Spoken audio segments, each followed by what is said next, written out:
ada Ganjar, jangan takut ada Mahfud. Merdeka!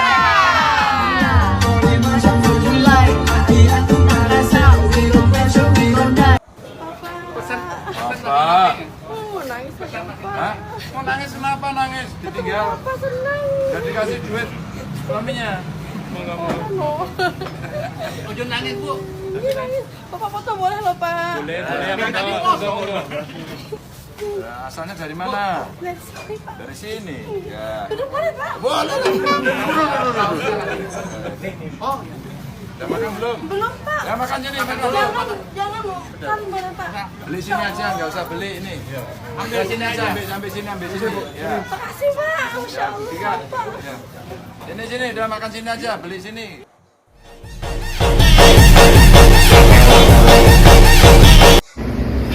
Instit ya, saya kok semakin yakin dan semakin mantap untuk memilih Pak Ganjar ke depan karena saya berpikir hanya Pak Ganjar ini orang yang mampu meneruskan kinerjanya Pak Jokowi dan saya tidak ragu. Sedemikian juga kaum generasi Z ya, saya pikir mereka sudah mulai cerdas dan pinter untuk memilih pasangan berdasarkan kinerja, bukan berdasarkan karena dia punya uang atau dia pintar ngomong. Jangan ya. Orang yang mampu bekerja itu hanya Pak Ganjar dan dialah yang memenuhi syarat untuk memimpin bangsa ini ke depan menjadi Indonesia maju.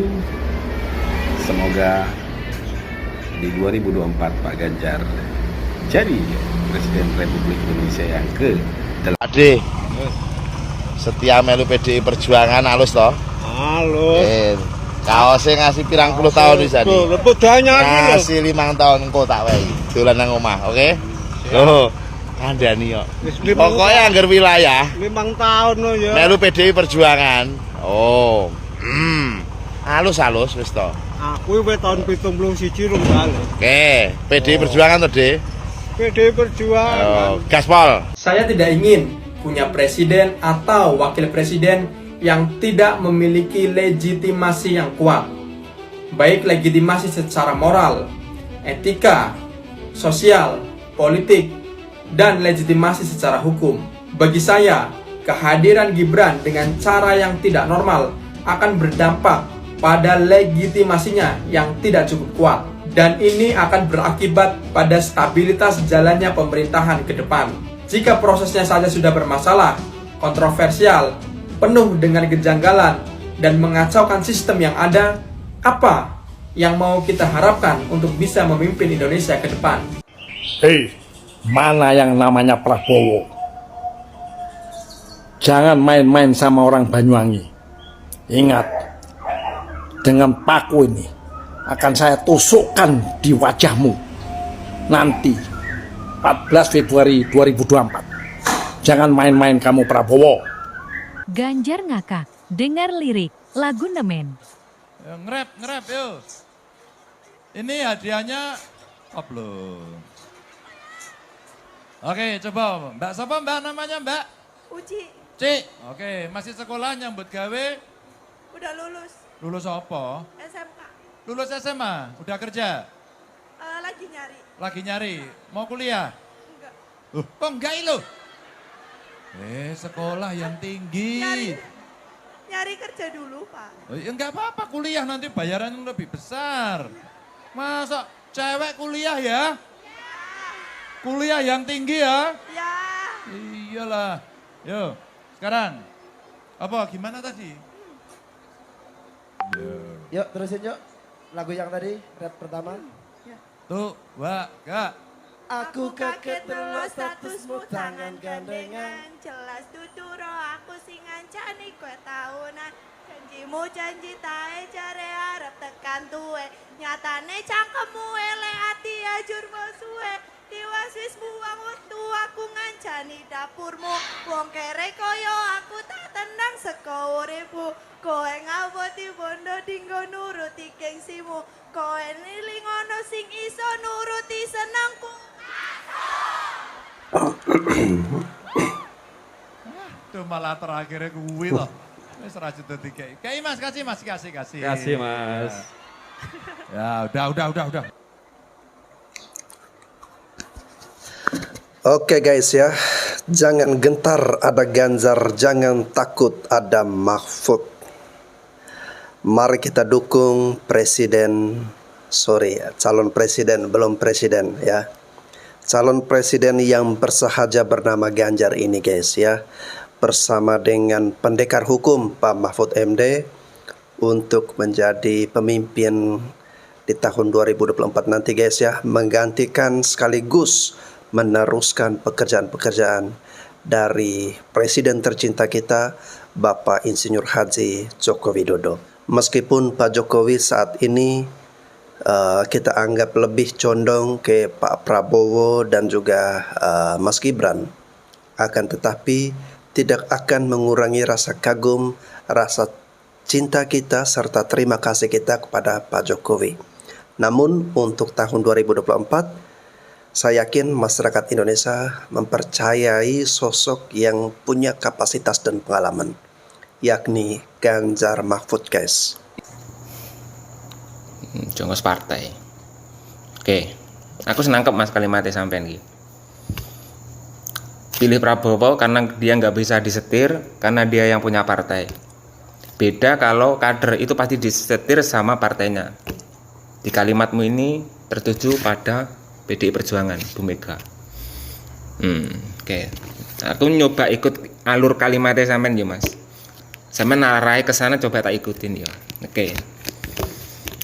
Oke, kita ngobrol sekarang mas ya. Jokowi. Nah dulu kalimatnya sampean iki. Jokowi otomatis disetir Bu Mega. Ya kan?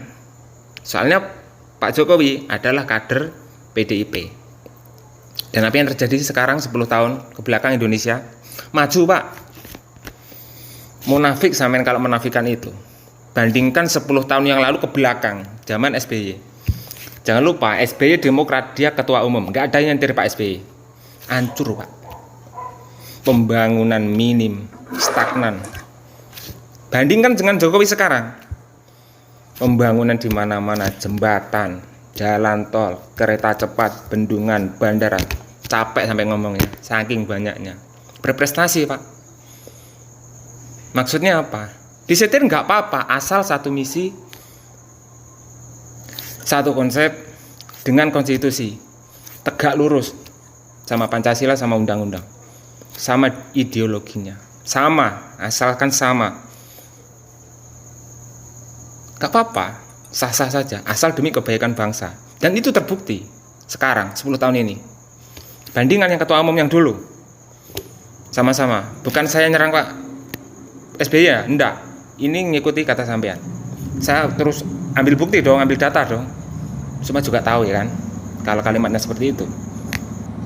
Kedua, kalau ngelihat kalimatnya sampean iki, arahnya itu Pak Prabowo itu tegas, nggak bisa disetir karena dia ketua umum partai, bisa membuat partai yang besar. Sampean lupa, PDI Perjuangan itu yang bikin siapa? Bu Mega. Sekarang nomor berapa? Nomor 1 bos.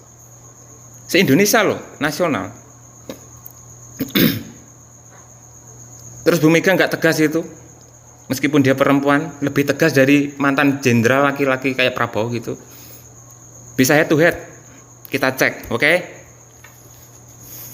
Nggak, meskipun Bu Mega bukan dari militer loh ini. Bu Mega nggak pernah plan jadi orang Bu Mega itu. Jadi oposisi nggak setahun 2 tahun Pak, puluhan tahun dia tetap konsisten jadi oposisi, nggak mau berdiri 2 kaki, nggak pernah bos. Beda sama Prabowo, 2 kali pilpres kalah. Mestinya kalau dia gentle, dia nggak akan mau ditarik Jokowi masuk kabinetnya. Tetap dia akan berprinsip pada ideologinya kalau memandang ideologi Jokowi itu salah. Tapi enggak, dia ngikut. Alasannya panggilan rakyat lah, demi bangsa lah, dengan tai kekuasaan, cuan pak. Itu bedanya. Beda kalau sama Bu Mega. Bu Mega bos, tak kasih tahu ya. Dulu waktu jadi presiden, yang ngambil Prabowo waktu keleleran di Yordania siapa? Bu Mega. Yang notabene dia musuhnya. Musuh Orde Baru Bu Mega, jangan lupa. Yang notabene musuhnya tetap diambil, Pak. Warga negaranya dikembalikan ke Indonesia, dijemput. Kenapa? Karena Bu Mega tahu cara bernegara, Bos. Konstitusi tidak mengizinkan itu. Undang-undang tidak mengizinkan itu. Buang wong gak sembarangan, Bos. Seburuk apapun Prabowo, dia tetap warga negara Indonesia, nggak boleh didiskriminasi seperti itu. Diambil, Bos. Diambil kewarganegaraan, dikembalikan. Sekarang dia terus bikin partai besar. Itu karena siapa? Karena Bu Mega, Bos. Kalau nggak diambil Bu Mega, kamu nggak akan kenal itu Gerindra, kamu nggak akan kenal siapa itu Prabowo. Karena siapa? Karena Bu Mega. Kenapa? Karena dia tahu cara bernegara yang benar itu tahu. Gitu loh, Bos, maksudnya. Ketiga, ketegasan Bu Mega diuji lagi. Pihak si keliling Pak Jokowi meminta 3 periode, ditolak. Karena konstitusi tegak lurus tidak mengizinkan itu. Oke, nggak boleh. Penundaan pemilu tetap ditolak, tegas. Karena ini lagi-lagi konstitusi tidak mengizinkan itu. Tegas, Pak. Nggak ada AB hitam putih, nggak ada. Kalau hitam ya hitam, kalau putih ya putih. Ini loh, perempuan padahal. Kok bisa tegas? Apa tegas itu gebrak-gebrak meja? Teriak-teriak itu bukan tegas, Bos. Emosional itu, temperamen. Bahaya, Pak, kalau orang kayak begitu nggak ada yang nyetir, bahaya, Pak. Semaunya sendiri. Jangankan nyetir, negur saja nggak ada yang berani, Bos. Mau dipimpin kayak urut. Saya ndak mau. Saya takut. Ini maaf ya, ini agak emosi saya. Ini soalnya kalimat ini jongos loh. Mbok ya sing biasa-biasa wae gitu loh. Oke, lanjut. Keempat, Bu Mega meskipun dia ketua umum, dia nggak otoriter.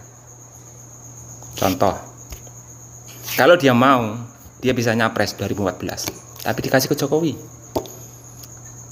Terus yang sekarang, kalau dia mau, Puan bisa diangkat, sangat bisa. Tapi dia menurunkan egonya. Dia mendengarkan apa yang diminta masyarakat, apa yang diminta rakyat. Dari mana? Ya dia sudah dari survei, Bos.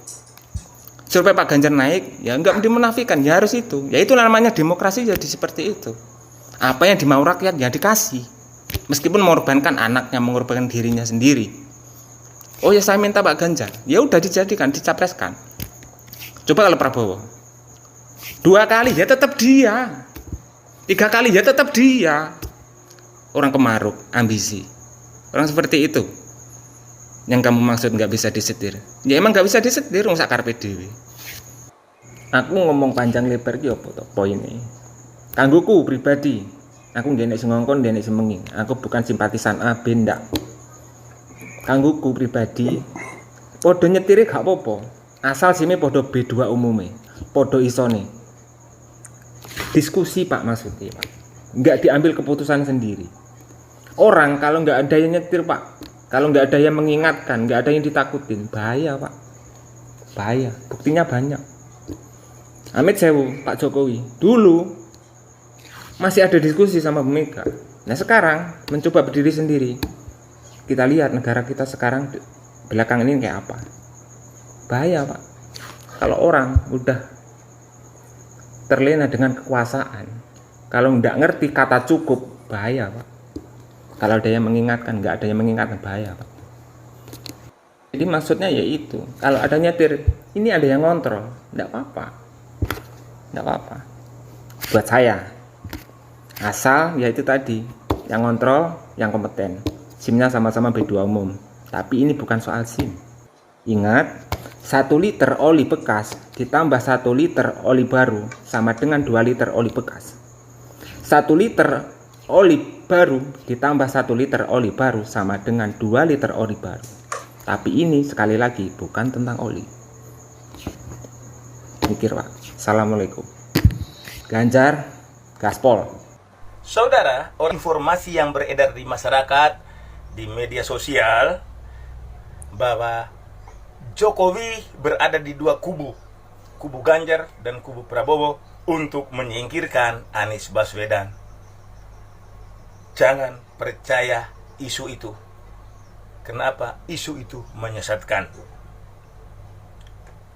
Jokowi hanya ada di satu kaki, yaitu di kubu Prabowo Subianto, karena di situ ada anaknya. Narasi yang lebih parah lagi, katanya karena ingin menyingkirkan Anies Baswedan, Jokowi mengorbankan anaknya agar dijadikan wakil presiden supaya orang benci dan memilih Ganjar. Juga informasi yang menyesatkan. Sebuas-buasnya binatang buas tidak akan makan anaknya sendiri. Itu kata pepatah.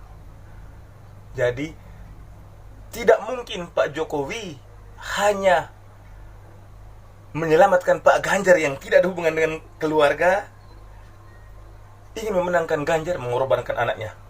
Enggak mungkin. Yang terjadi, orang tua pasti akan memberikan yang terbaik untuk anaknya.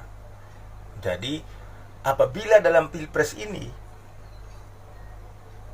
Pak Ganjar menang, bukan taktik Pak Joko Widodo, tapi itu karena kehebatan tim suksesnya dan lebih hebat lagi masyarakat yang memilihnya.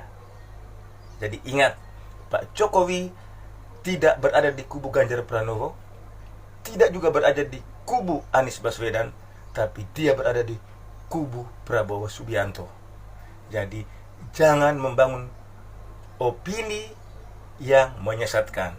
Salam orang kampung. Sorry ya bos, saya adalah rakyat kecil yang gak pernah tahu permainan politik para elit, para penguasa. Nggak pernah tahu. Yang saya tahu dan saya rasakan adalah ya golongan kami, golongan rakyat kecil, golongan rakyat jelata.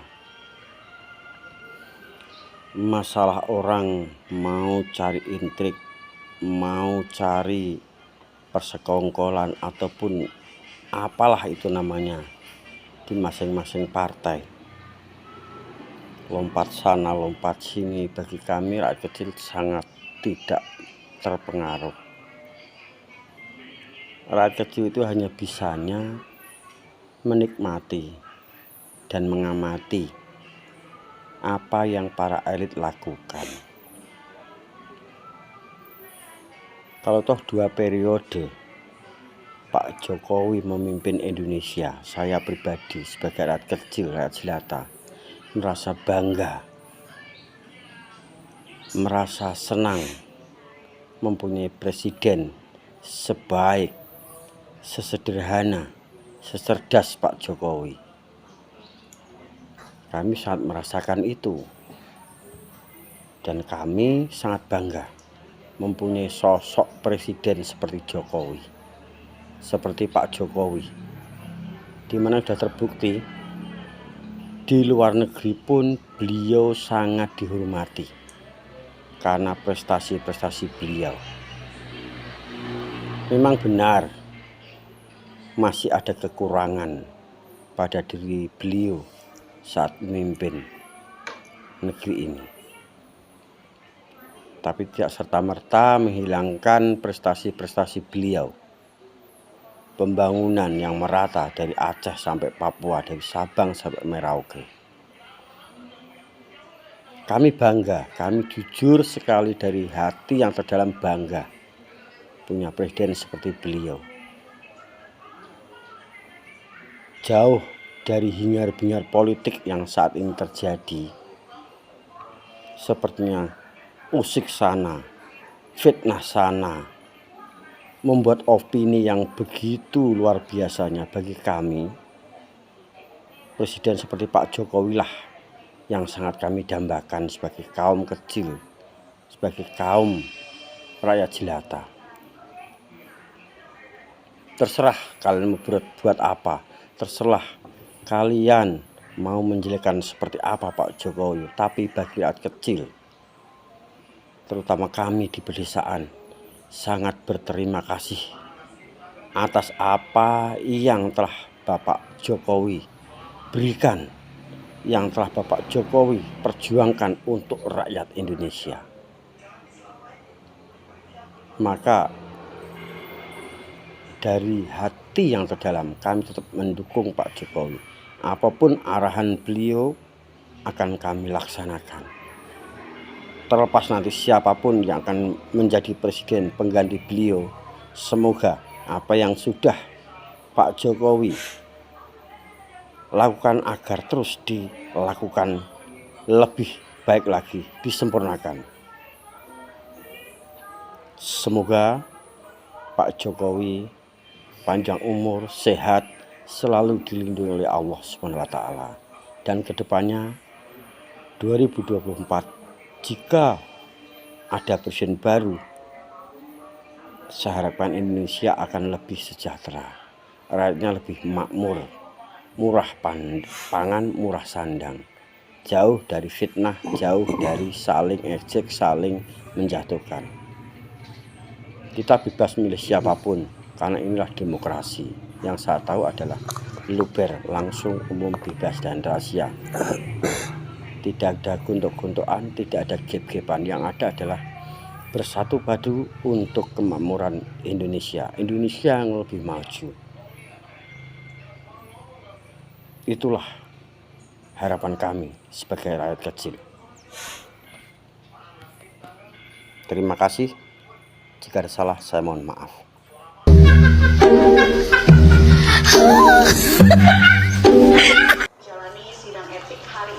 Assalamualaikum warahmatullahi wabarakatuh. Izin Bung, saya Steve. Saya sangat lucu melihat yang lari-lari itu. Apakah itu karena kesemutan atau pegal-pegal ya? Jadi agak sedikit bertanya-tanya saya. Nah, yang lebih bertanya-tanya lagi kepada saya adalah ada yang koar-koar. Mungkin enak ya jadi menteri. Mengatakan baru satu pemuda dari Solo. Sudah begini suasananya. Benar. Memang Bung Karno pernah berkata, beri aku 10 pemuda, maka akan kuguncang dunia. Tapi pemuda yang seperti apa dulu, Bung? Jangan sombong dulu, jangan jumawa dulu. Kalau hanya seorang pemuda, bocah kecil yang baru berpengalaman setahun 2 tahun menjadi pemimpin, Indonesia luas, Bung. Indonesia luas. Yang sebentar lagi hampir 300 juta jiwa. Bukan seperti memimpin kecamatan atau kabupaten atau kota. Jadi pemuda yang seperti apa dulu? Kalau hanya seorang pemuda yang namanya besar karena mendompleng seseorang, nggak butuh, Bung. Kami saja yang ada di dusun, di pelosok tinggalnya, sudah sangat mampu membaca itu. Jadi jangan mengatakan sudah jumawa, sok hebat. Belum, Bung, belum. Saya tidak anti pemuda ya. Saya tidak anti pemuda. Bagi saya pemudalah yang kelak akan meneruskan, memimpin negeri dan bangsa ini ke depan. Tetapi pemuda yang sudah jam terbangnya tinggi, cukup berpengalaman, bukan pemuda yang mendompleng nama besar seseorang. Terlalu jumawa Anda, terlalu sombong Anda, seolah-olah tidak ada lagi pemuda yang lain yang lebih hebat selain dia. Oh tidak, Bung, sorry, I'm sorry. Ya kan? Rakyat sudah sangat paham membaca. Yang karbitan yang mana, ya kan? Yang pernah melanggar HAM yang mana? Rakyat kecil sudah bisa membaca. Hari ini sudah melek semua. Itu jadi jangan terlalu jumawa. Menurut saya Anda terlalu sombong. Mengatakan baru satu pemuda sudah seperti ini. Oh tidak. Tidak. Oke. Terima kasih. Wassalamualaikum warahmatullahi wabarakatuh. Oke guys ya, buat pendukung dari Ganjar Mahfud ya, sudahlah ya, kita harus mengurangi tensi dan emosi kita ya, move on dari Mas Gibran yang saat ini sudah bergabung bersama Pak Prabowo. Mari kita fokus menangkan Ganjar Mahfud ya. Nah, Mas Gibran ini guys ya, walaupun beliau usianya masih muda ya, bukan berarti ketika kita tidak mendukung Mas Gibran ini, itu sama halnya kita tidak mempercayakan generasi muda untuk menjadi pemimpin ya. Kita percaya generasi muda bisa jadi pemimpin hebat guys ya. Tetapi generasi muda yang seperti apa dulu ya? Apakah dia sudah berpengalaman, dia sudah berproses ya, dia sudah memiliki jam terbang dalam dunia kepemimpinan di bawah level dari presiden ataupun wakil presiden. Kalau dia sudah mempunyai itu guys ya, otomatis dia punya kapasitas, dia punya pengalaman ya, dan itu yang nanti akan bermanfaat ketika dia dipercayakan untuk menjadi presiden ataupun wakil presiden. Namun bila anak muda tersebut masih belum memiliki pengalaman yang banyak guys ya, tentu tidak serta-merta kita percayakan langsung menjadi presiden ya. Ya, ini sama halnya seperti ini guys ya. Orang yang hanya pengalaman sebagai ketua RT lalu tiba-tiba dipercayakan untuk menjadi gubernur ya. Dia ketua RT lalu jadi gubernur DKI. Nah, kira-kira menurut teman-teman itu logis tidak ya? Nah, sama halnya seperti Mas Gibran ya. Dia itu wali kota Solo guys ya. Oke lah, pimpin Solo dia boleh dikatakan berhasil ya. Namun itu masih ruang lingkup yang sangat kecil ya. Lain halnya ketika dia sudah maju menjadi gubernur Jawa Tengah misalnya atau gubernur DKI ya. Itu kompleksitas permasalahannya lebih besar, lebih banyak. Kalau sudah berhasil untuk hal itu, ya bolehlah untuk menjadi presiden. Tetapi kalau dari wali kota Solo itu pun belum selesai, baru 2 tahun guys, lalu kemudian tiba-tiba diangkat untuk menjadi wakil presiden hanya karena faktor dari ayah ya. Nah, ini tentu kita perlu berpikir realistis guys ya, untuk memilih pemimpin yang punya kapasitas dan pengalaman. Dan saya percaya bahwa yang punya kapasitas dan pengalaman saat ini yang paling tepat adalah Ganjar Mahfud MD. Oke teman-teman, siap menangkan Ganjar Mahfud di tahun 2024 nanti. Salam Gama, salam merdeka, salam persatuan, salam damai untuk kita semua.